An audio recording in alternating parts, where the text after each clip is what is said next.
This is Agriculture Today, and I'm Shelby Varner with the K-State Radio Network. Starting the show is a cattle market update from Tyler Cozzens, Director of the Livestock Marketing Information Center. He covers fed and feeder cattle, box beef, and trade.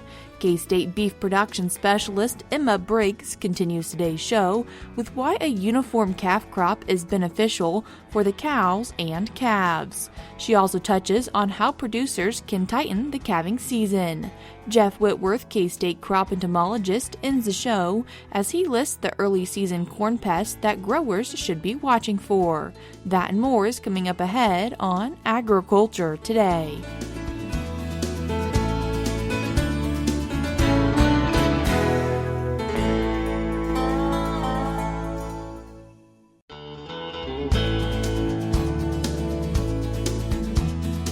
You're tuned in to Agriculture Today, and we start our Monday show with the cattle market update from Director of the Livestock Marketing Information Center, Tyler Cozzens. Tyler, thanks for joining us today. Thanks for having me, Shelby. Tyler, what are we seeing when we look at the feeder and fed cattle? Yeah, so kind of starting off with some discussion here on the feeder cattle price side of things, specifically looking at that Dodge City, Kansas summary auction report coming out from USDA AMS. So this last week, looking at the feeder steer prices, those 5 to 6 weights actually almost touched $4. They're $397.50. That's actually about a $30 or 8% increase from the prior week. The 6 to 7 weights were about just over $326. That's actually about a $10 decline from the prior week. 7 to 8 weights were almost $3 at $298.60. That's down about $5 from the prior week. 8 to 9 weights were $272. That's actually down about $5 as well from the prior week. 900 to 1,000 pounds were $264. That's only down about a little over $1 from the prior week. If we look over to the heifer side of things, the 5 to 6 weights were actually $326. That's down about 1% or about just over $2 from the prior week. 6 to 7 weights were $319. That's actually up about 7%, about $21, almost $22 from the prior week. 7 to 8 weights were $295.96, almost $3 there. So that was actually up about 4% or $12 from the prior week. 8 to 9 weights are down about $3 to $264. 900 to 1,000 pound feeder heifers were $252. That's actually up about $3 from the prior week. But I think if we, in general, kind of look at those feeder cattle prices across the board there compared to a year ago, we're still sitting up, more than double digits from the prior year. So definitely some stronger prices there on that Dodge City feeder cattle price discussion there. Moving over to the fed cattle side of things, specifically looking at the 5-area average, weekly average price for the negotiated fed cattle prices there. On the live side, steers and heifers were just under 221 last week. That's actually a record, and so definitely a very strong increase from the prior week. That's up about $5 for both of those compared to last week, compared to a year ago. Both steer and heifer prices were up 19%, over $35 compared to the same week last year. On a dress basis, steers and heifers were about $350. That's actually up about almost 3% compared to the prior week, and compared to a year ago, that's actually up over $50 per hundredweight there on a dress basis. So to add just a little bit more discussion on the cattle price side of things, kind of taking a step back here and looking at a little bit more of some of the seasonal discussion here. One, just have a little bit more discussion on specifically fed cattle side of things.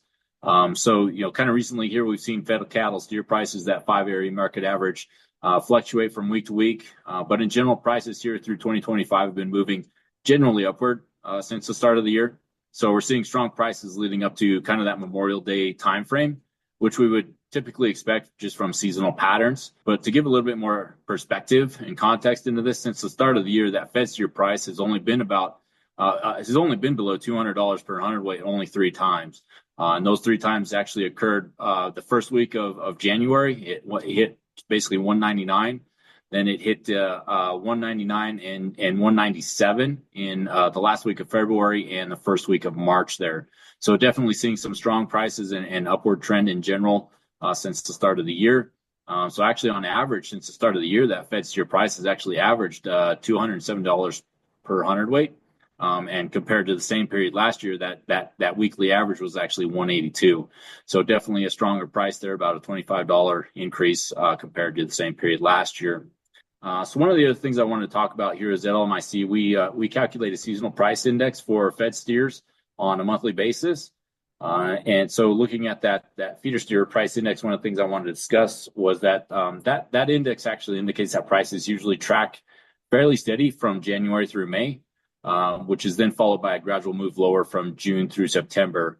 And then prices typically trend higher through the fourth quarter of the year, so kind of that October through December timeframe. But actually this year, as the seasonal feeder steer prices have actually deviated slightly higher than that seasonal price index from what we've typically seen. And weekly fed steer prices have actually moved higher through April and into the first week of May. So this is, could possibly be suggesting that there are some strength in the fed cattle market. If we kind of look at this compared to last year, that fed steer price actually peaked at 197 the first week of July, which was actually 2 months later than what we typically would have expected from the seasonal price index. So if we see prices kind of follow a similar pattern to what we saw last year, then that peak fed steer price could potentially not be occurring for another couple more months there. So something to kind of watch as far as just price trends seasonally as we start to move through the summer months here. What are you seeing for boxed beef? Similar discussion there. Stronger prices here on that boxed beef cutout value, specifically looking at the choice negotiated cutout value there. Last week it was actually $345.57. That's actually up about $1 compared to a year ago, but actually up about $48, almost $49 from a year ago. A lot of the strength that we're seeing in this cutout value is driven largely by the chuck, round, brisket, short plate, and flank. They're all up about 1 to 2% roughly from the prior week, and actually up about 10 to almost 17% compared to a year ago.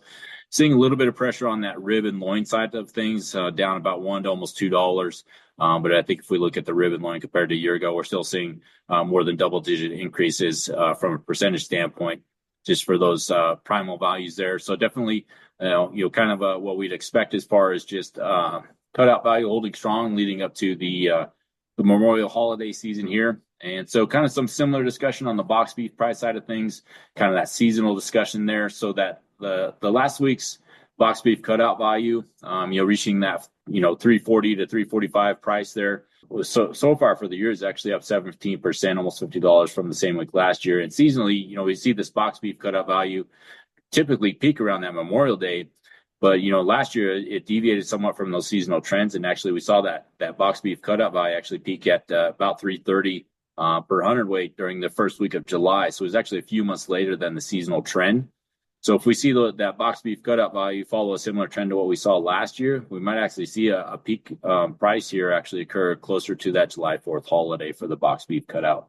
So one of the other things I want to discuss was actually cold cow prices. So that's, it's kind of one of those things that we don't often touch on, but I think it's kind of one of those key things as far as the revenue side of things go, just from an overall operation and profitability there. And so kind of talking about these cold cow prices, looking at last week's cold cow price for Dodge City, was actually reported at just over $150 per hundredweight, which was actually up 15% or about $19 per hundredweight from above the same week last year.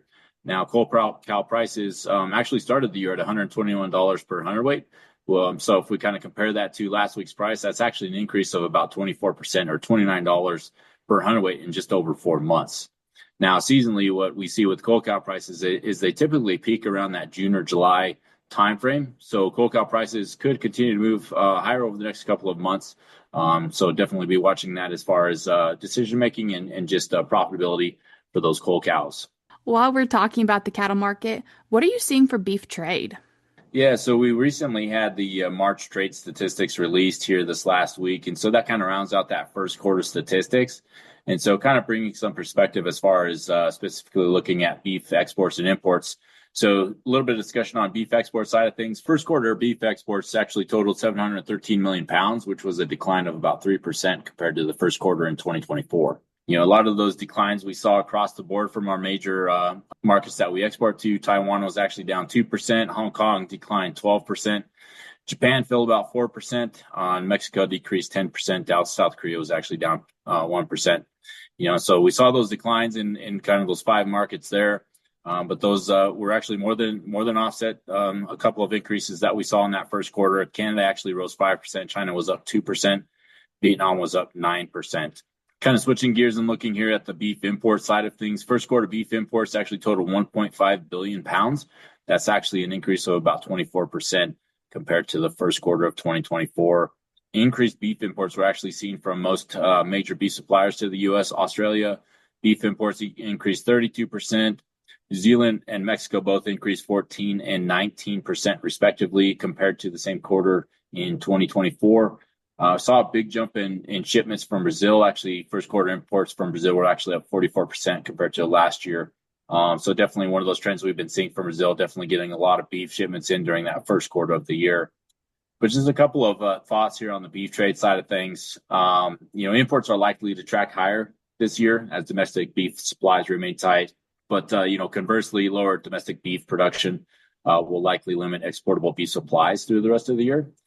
But I think we also have to keep in mind some of this first quarter discussion, kind of through that March timeframe. This was still largely before a lot of the tariff discussion that occurred. So I think as we get a lot more data points in these subsequent months from just overall data and trade flows here, we'll start to see some of the tariff implications and impacts that it might have start to be reflected in the trade data and just overall trade flows. So something to look for in the coming months here as far as trade data goes. Tyler, I appreciate you taking the time to join us today. Thanks, Shelby. Appreciate it. That was Director of the Livestock Marketing Information Center, Tyler Cozzens. As always, you can find out more information from LMIC by going to LMIC.info. I will link that website in today's show notes on agtoday.net. We're cutting to a short break now on Agriculture Today, but stick around because we have more for you up ahead.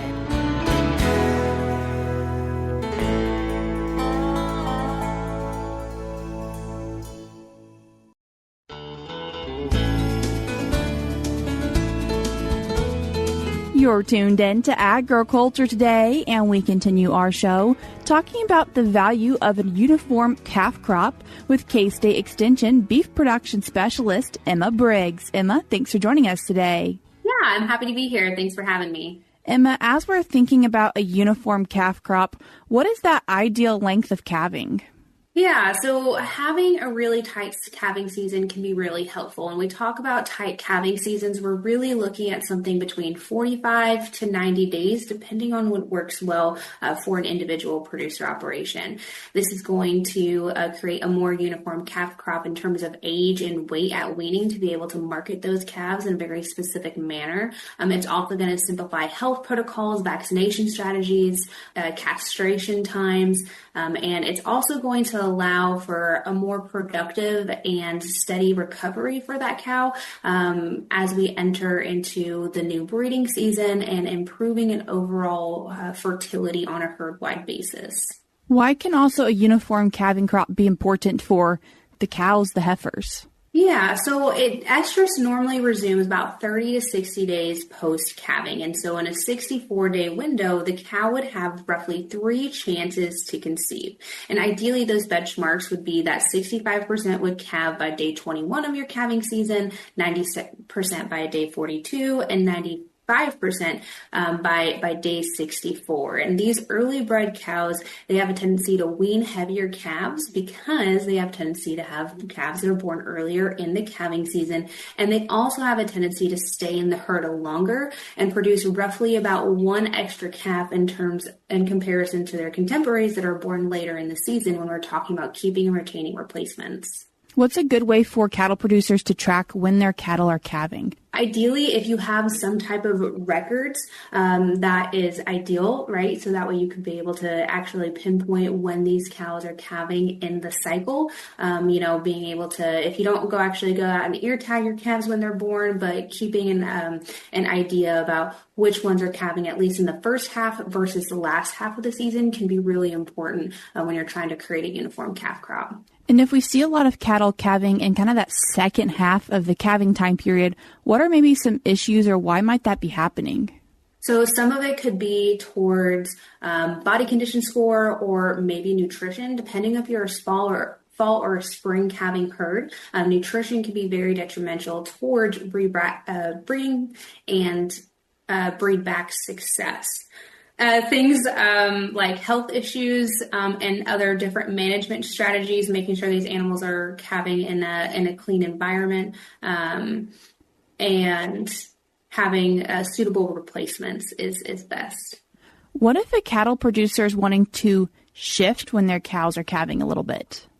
Yeah, so whether you want to maybe shift earlier to try to get heavier calves before you go to market, or maybe you're trying to avoid some bad weather and you want to shift a little bit later, one of the best ways that you can do that is using different synchronization protocols. And that doesn't mean it has to be a very complex protocol. Even if you're just doing natural service with bulls, you can give those cows a shot of Lutulase or any equivalent product in order to make sure that a group of them come into estrus at the same time to really target the beginning of that calving window.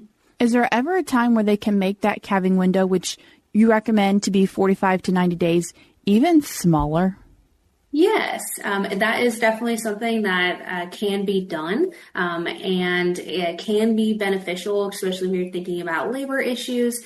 If you want to make that change, I would suggest making that change. If you're trying to go from 90 to 45, make it over the course of a couple years, and then every year remove your bulls slightly 5 to 15 days earlier. And so that way you can hit that target time point over a course of a designated period of time. And as we're thinking about those records, is it also potential if you see a cow always calving late, maybe get rid of some of those?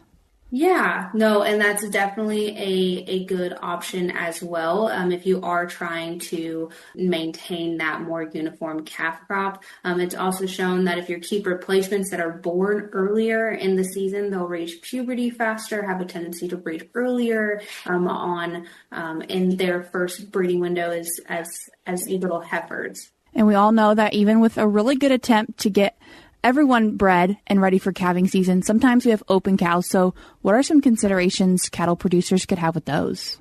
Yeah, so open and late breeding cows is really more of a strategic decision on what you want to do. You could rebreed, you could cull, you could market them at different areas. You could try to, if you run a spring and a fall herd, you could try to roll them over. But open cows use feed, labor, and facilities without really producing any profit, right? They're not producing a calf. And so sometimes depending on market decisions and what works best for your operations, timely culling is often the most economic choice for these animals. The likelihood of them being strategically in the herd for long periods of time after missing a calving season can be fairly low. And when we have strategic breeding, do those cows often, if they're breeding towards the beginning, stay in the herd longer? Yes. Overall, they have a tendency to not only calve in the first 21 days in the breeding season continuously throughout their reproductive life, but they have a tendency to stay in the herd roughly about 1 year longer than cows that calve in the last 21 days consistently in their breeding season. When we think about then tightening that calf crop, are there sometimes common mistakes or common considerations you really want cattle producers to think about? Yeah, I would make sure that you have a strategic nutrition plan and making sure that your bulls are ready for reproductive success. And if you are going to utilize synchronization protocols to tighten that calving window or get animals to calve in the first portion of that calving season, I would make sure that you have enough bulls for the amount of cows and in consideration with the terrain that you're going to be on. If you have very large pastures, anything over 500-600 acres, making sure that you may have the bull to cow ratio correctly, but if those cows are miles away from each other and you have two bulls, you want to make sure that you have adequate opportunity to make sure all those cows are bred. And what is that recommended bull to cow ratio? It does depend on the age of the bull, and other factors like terrain. So it's more of not a one size fits all situation. And Emma, from your perspective, why for Kansas cow-calf operations is getting a uniform calf crop something really important for their success? Yeah, so the benefits of, not only having a tight crop, but really aiming for over 60% of your herd being calved in that first section of your calving window is that you're going to wean calves that are heavier. Your cows are going to have improved reproductive success because they're going to have more time between calving and rebreeding for that uterine involution, making sure that they all have returned and resumed normal estrous cycling. It's going to help with just overall vaccination strategies and calf health and performance. Any final thoughts, Emma? Reproductive efficiency is really an essential tool, especially in Kansas, and making sure that our herds are staying as productive as possible. And a uniform early calving herd really does require planning and timely decisions, as well as a little bit of discipline to make sure that we're staying to those timelines.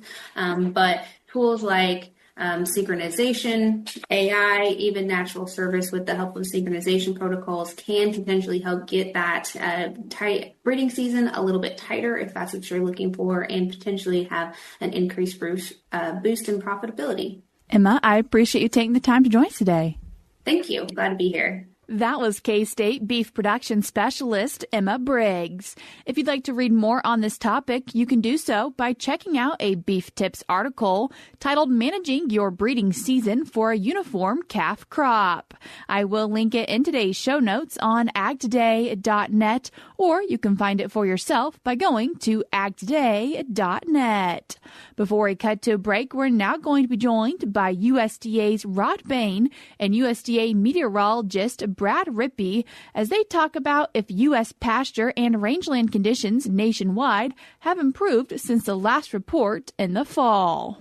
USDA's first pasture and rangelands condition report for 2025 indicates 35% of the country reporting good to excellent rangeland and pasture conditions, 33% very poor to poor. USDA meteorologist Brad Rippey says compared to the same time 1 year ago, those numbers are a bit lower. We were at 46% good to excellent and just 25% very poor to poor. Like May 2024, less drought coverage is benefiting pasture and rangeland condition as a whole across the country. So general improvement in most areas since last fall, but there are a handful of exceptions. Among those, 8 states above the national average, a 33% very poor to poor condition for the period ending May 4th. Meanwhile, 70% or higher good to excellent pasture and rangeland condition numbers are reported in states mostly in the eastern half of the country. I'm Rod Bain reporting for the U.S. Department of Agriculture in Washington, D.C. Once again, that was USDA's Rod Bain and USDA meteorologist Brad Rippey. We're cutting to a short break now on Agriculture Today, but stick around because we have more for you up ahead.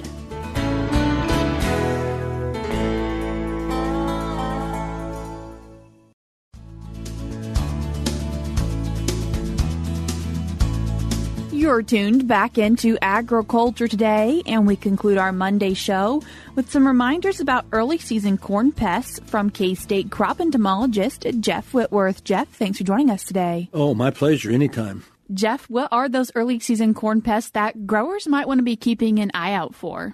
Well, there seems to be more this year than in several past years. You know, when I was in graduate school, corn was one of our problem crops. We had European corn borers, corn rootworms, southwestern corn borers, fall armyworms. We had them all. They would all cause problems at different times or at the same time. But you know what? Over the last 20 years or 30 years, at least in my opinion, and I'm not biased, we've been able to manage these problems. Corn rootworms, we can pretty well handle it. European corn borer, I have not seen a European corn borer infestation probably for 7 or 8 years at least. Southwestern corn borer, I see one of those once in a while, but not too often. But this year, I've gotten more calls and gone around to look at more early season corn problems than probably in the last 10 years total already. And we're just now getting into the planting season. Anyway, all of the commercially available corn in Kansas, as far as I know, is treated with a fungicide and an insecticide. When I say, is your seed treated, I'm talking about an insecticide. It's all treated with a fungicide. These insecticides have done really well controlling wireworms and leafhoppers and other aphids, other early season pests. But for some reason this year, I'm getting more calls and seeing more problems, especially with wireworms. And I don't know why that is for sure. I'm not going to say that we're developing resistance. We may just be having more wireworms than usual because I'm seeing more no-till or reduced-till fields also, where you have weeds and you have roots of weeds.